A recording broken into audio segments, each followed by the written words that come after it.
Identificar mentiras de preto é uma das minhas especialidades. É um dom. Por isso, aconselho que você não faça perder o nosso tempo e responda apenas com a verdade para que possamos terminar logo com isso. Nome, idade e nação. Sou Benedito, 50 anos, um pouco mais ou menos. Sou africano de Angola. Ocupação? Barbeiro sangrador. Nome e residência do seu senhor. Meu senhor é Deus. Sou preto forro há 10 anos e... Deixe de mentiras, preto. A primeira coisa que todo preto faz quando consegue a liberdade é calçar os pés. Eu não te vejo de sapatos. Eu sempre andei descalço. Nenhum sapato nunca me serviu. Pare de insistir na mentira e diga logo o nome do seu senhor. Ou por acaso és um preto fujão? Eis a minha carta.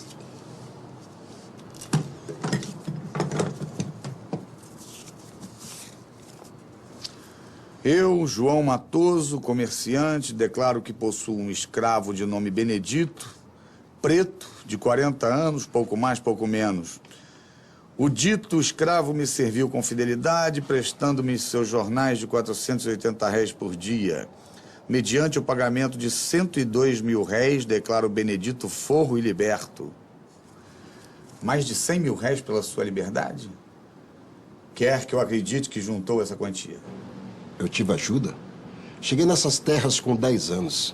Aos 15, meu senhor me colocou para aprender o ofício de barbeiro com o Chico Cabinda. E ele percebeu meu dom. Que dom é esse? O dom da cura. O velho Chico me ensinou a sarjar, sangrar, tirar dentes. Aprendi rápido e fui trabalhar nas ruas. Pagava meu senhor e o que sobrava era meu. Pagava 480 réis de jornada e ainda conseguiu juntar mais de 100 mil para a sua alforria. Como eu disse, eu tive ajuda de uns pretos da Irmandade. Por que eles te ajudariam? Gratidão. Eu curei muitos deles das mais pavorosas enfermidades. Vai no cartório verificar a história do preto.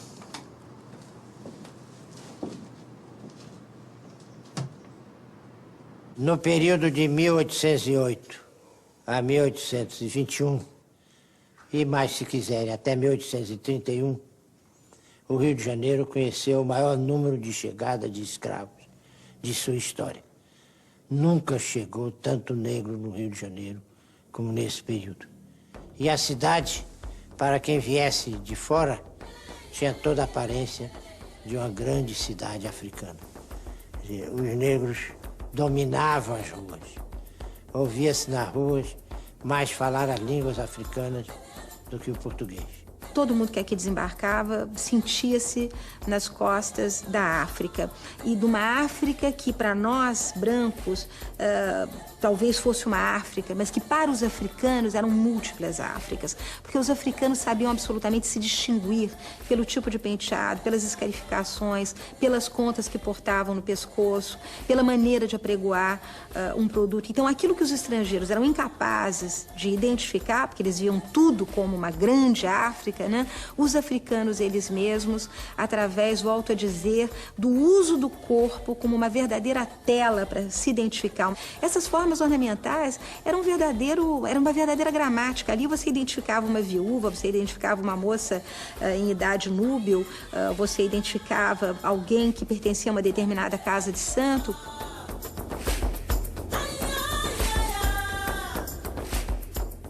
Havia um tipo de escravos urbanos muito especial, que era o chamado escravo de ganho. Era um escravo, podia até viver num simulacro de liberdade, porque ele era posto a trabalhar para o seu senhor, tinha muitas vezes a obrigação de entregar diariamente ou semanalmente uma determinada importância de dinheiro ao seu senhor, e o resto ele podia ficar para ele próprio. Ele podia não morar na casa do senhor, às vezes morava, outras vezes não. Podia morar no local próprio com outros escravos de ganho e se organizavam nas espécies de cooperativa de escravos de ganho.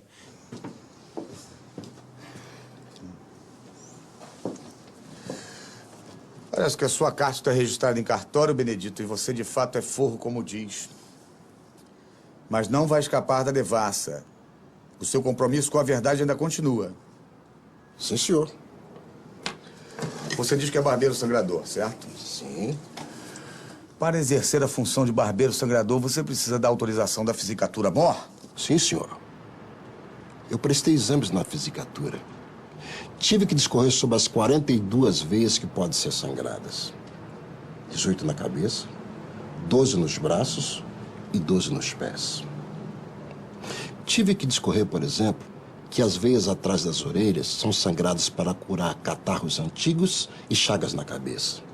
O sangramento embaixo da língua é para dores de garganta. Não foi fácil, senhor, mas fui aceito. E quanto às ervas e plantas que encontramos em sua loja? São para fazer as minhas mesinhas? Barbeiros sangradores só podem fazer sangrias e deitar bichas, Benedito.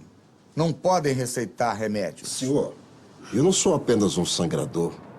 Eu também sou um curandeiro autorizado. Eu posso aplicar em meus pacientes tisanas, ungüentos, cataplasmas. O senhor pode verificar na Fisicatura.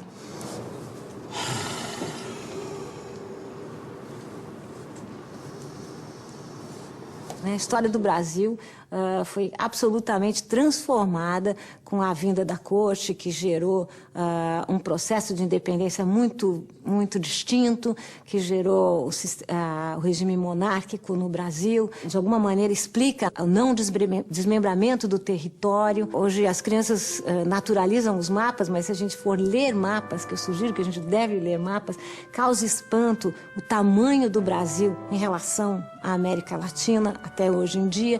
Ou seja, a vinda da família real, de fato, revolucionou a história futura do país. Em um ano, foi necessário dotar a colônia de uma série de instituições que ela absolutamente não tinha, né? A famosa mudança da metrópole, mesmo que transitória, gerou uma espécie de, como diziam os jornais mais satíricos da época, uma espécie de banho de civilização, né? Ou seja, era preciso trazer o tesouro, o exército, a justiça, a Casa da Moeda, todos os elementos que, nesse momento, faziam um novo sentido nesse lugar chamado Rio de Janeiro.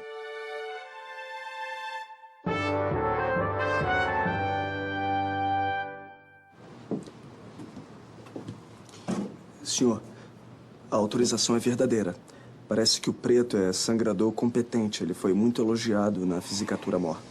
Eu não sei mais o que perguntar. O preto parece que não tem nada para esconder. O autor da denúncia ainda não chegou? Não, senhor.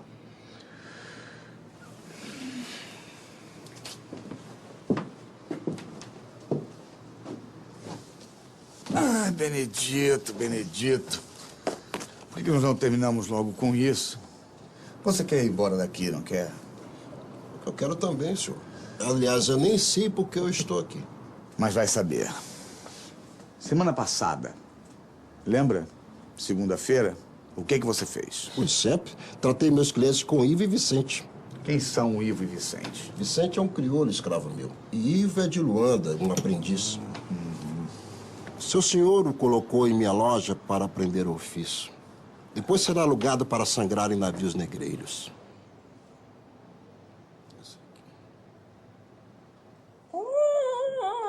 Calma. Calma, segura. Calma. Ah, esse aqui. Esse aqui.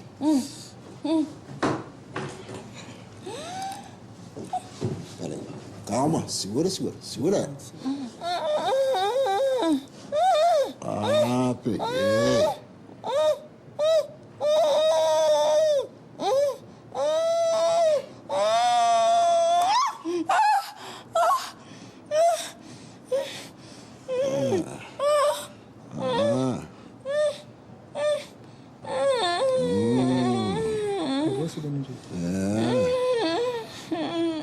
A segunda-feira começou como tantas outras.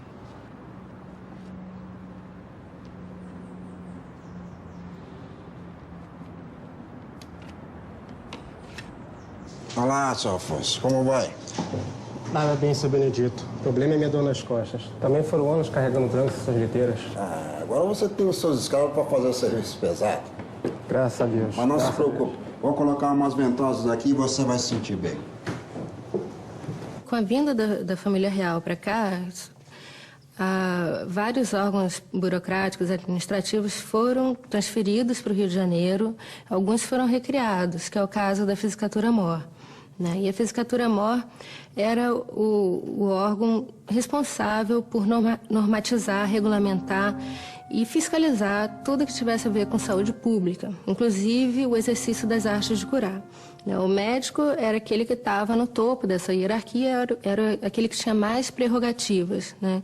E o curandeiro era aquele que tinha, junto com a sangradora, a parteira, eram os menos prestigiados dentro dessa hierarquia oficial, né? Desse ponto de vista oficial das artes de curar. Primeiro, você passa a pedra no local afetado. A faca. Depois, você faz um pequeno corte. Chifre. Aí depois você vem com esse chifre aqui, ó. Atendemos nossos clientes de sempre, como o Lourenço, liberto carregador de liteiras. Hoje é dono do seu próprio negócio. Aluga escravos para carregar em cadeirinhas e liteiras. Está ganhando muito dinheiro. Tá vendo? É fácil. Atendemos também o Afonso, um preto da Guiné que acabou de chegar a estas terras e não se conforma com a nova vida. A todo momento tenta fugir. O resultado é que sofre nas mãos do seu senhor. As chibatadas e os castigos são diários. Agora, o pobre decidiu que fugirá para um quilombo, lá para os lados da lagoa. Foi nessa hora que a Maria apareceu. Muito aflita, a mucama me pediu para ir olhar o seu patrão João Alencar, um português da corte do rei que havia sentido fortes dores no corpo há algumas semanas. Há 2 dias o português já nem levantava da cama ou abria os olhos e nenhum médico conseguia curá-lo. No caso dos sangradores, é uma atividade, né, uma prática super importante na época, né? E era prescrita pelos médicos, pelos cirurgiões, mas quem executava, em geral, essa atividade era escravos e os forros, né? E a maior parte desses escravos e forros eram africanos ou descendentes de africanos. Agora, também é interessante não só pensar esse ofício como um ofício que era relegado aos escravos e aos forros. É interessante pensar também esse ofício como uma escolha dos escravos e dos forros por um ofício que pudesse fazer com que eles melhorassem de vida. A gente observa casos de escravos que aprenderam a arte de sangria porque os seus proprietários encaminharam para que eles aprendessem, né? E eles começaram a atuar como escravos de ganho, né? Indo para a rua, para as praças, ganhando um dinheiro, né? Acumulando pecúlio. E ao longo de determinado tempo, né? Depois de alguns anos, ele conseguia comprar a sua liberdade.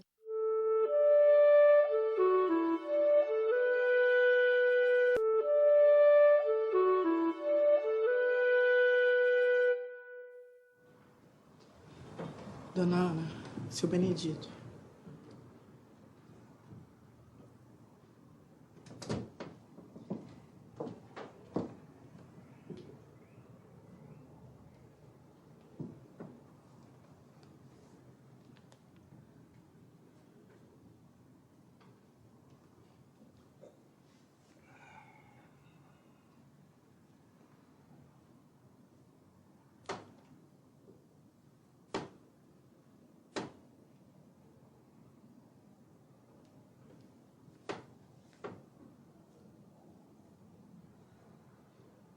Dona Ana, terei que fazer uma sangria, desviando o fluxo sanguíneo para o lado oposto, evitando assim o derrame na parte afetada.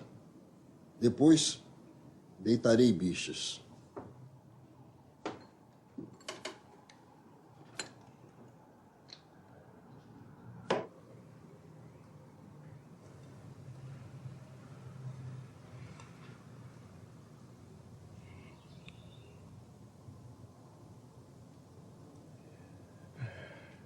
corte não pode ser profundo para não atingir a artéria ou nervo.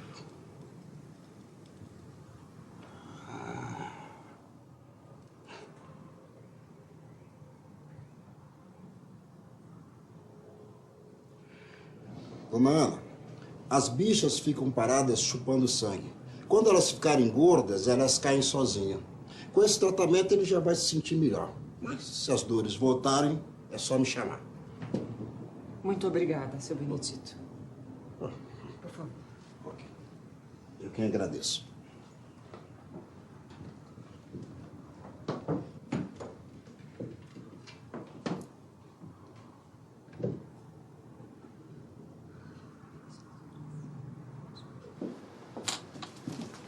Senhor, o homem chegou.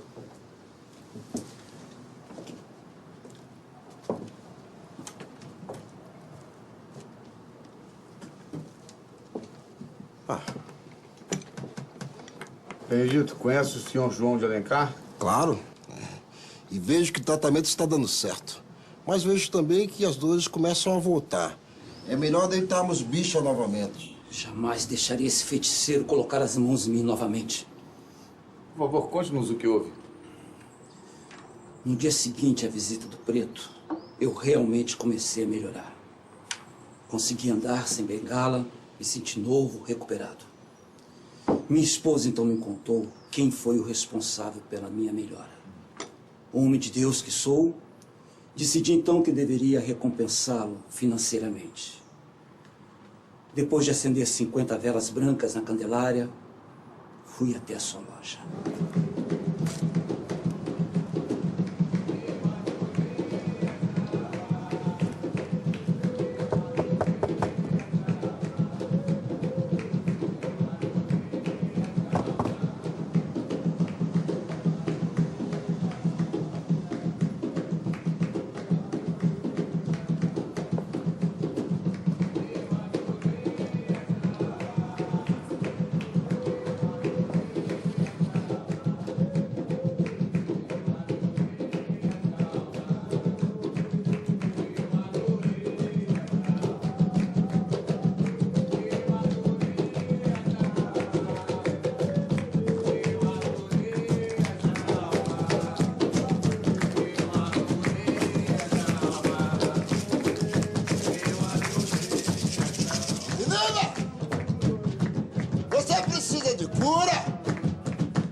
Quem vai curar sou eu. Vai!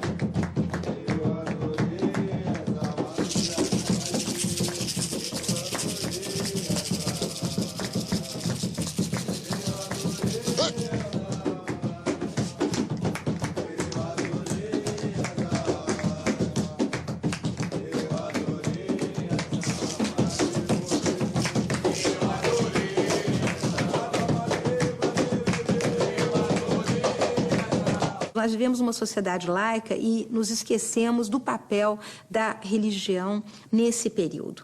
É sempre bom lembrar que, durante muitos séculos, as horas do dia não eram marcadas pelo relógio, mas sim pelo sino da igreja que tocava. A cidade acordava ao som não só de um disparo de um canhão que era, enfim, detonado aqui na Ilha das Cobras, mas também o bimbalhar dos sinos. Os próprios serviços que eram prestados na cidade, por exemplo, as negras que ofereciam pão de ló ou os negros que ofereciam água, dependiam de um toque do sino que vinha da igreja. As pessoas não bocejavam jamais sem fazer o sinal da cruz, porque temiam que o demônio entrasse pela boca delas.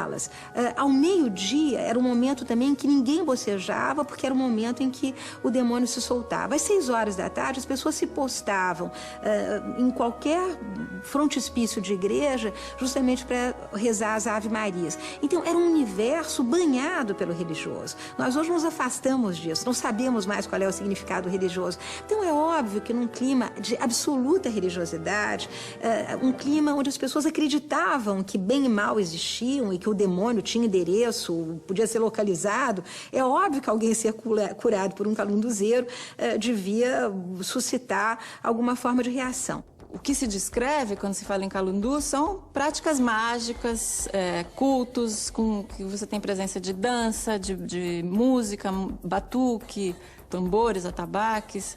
E as descrições são sempre muito cheias de preconceito e de muito da visão branca sobre aquele tipo de prática. Então, muitas vezes, as práticas religiosas dos africanos são consideradas práticas de feitiçaria. Isso é considerado crime na colônia, tanto pelo Código Civil, né, pelas ordenações filipinas, como pelo Tribunal Eclesiástico. Então, prática de feitiçaria, adivinhações, pacto diabólico, adoração ao demônio, as mais variadas atividades são consideradas crime e são severamente punidas, né? A prática de feitiçaria, especificamente, é punida com morte, né? Pena de morte. Há uma aura de mistério em torno dos africanos desde sempre, desde o começo da escravidão. O temor de que eles saibam manipular espíritos ou de que eles saibam manipular venenos, que eles possam ser muito perigosos. Sempre houve um grande temor em relação ao conhecimento tanto sobrenatural quanto ao conhecimento de ervas e de venenos que os africanos possuiriam. Então sempre se associou, desde a colônia, se associou muito à prática de magia, de feitiçaria, de envenenamentos aos africanos. E aos escravos, claro, porque os africanos eram escravos na colônia. Preto ingrato!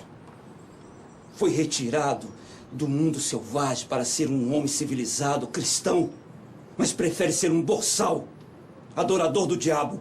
Minha cura é fruto de feitiçaria. Antes tivesse permanecido doente nas mãos de Deus do que são nas mãos do diabo. Eu não sou feiticeiro.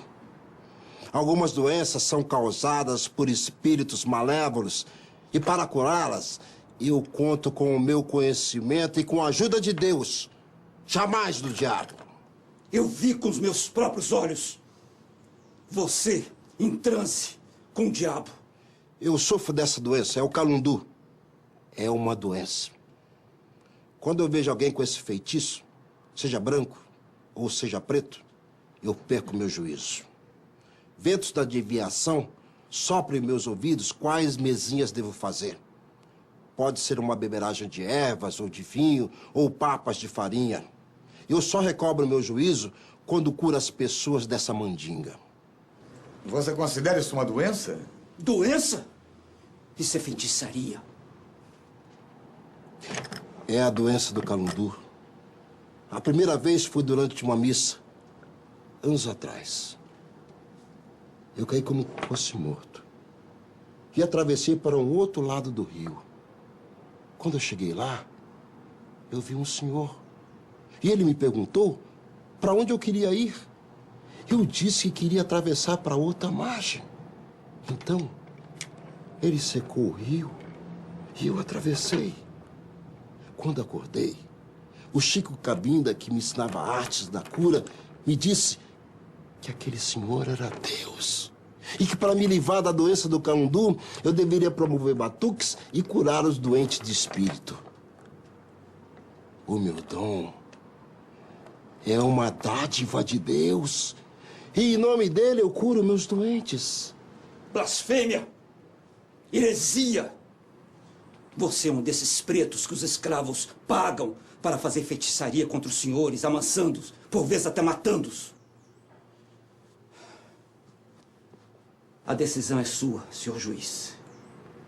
Espero que saiba o que está fazendo.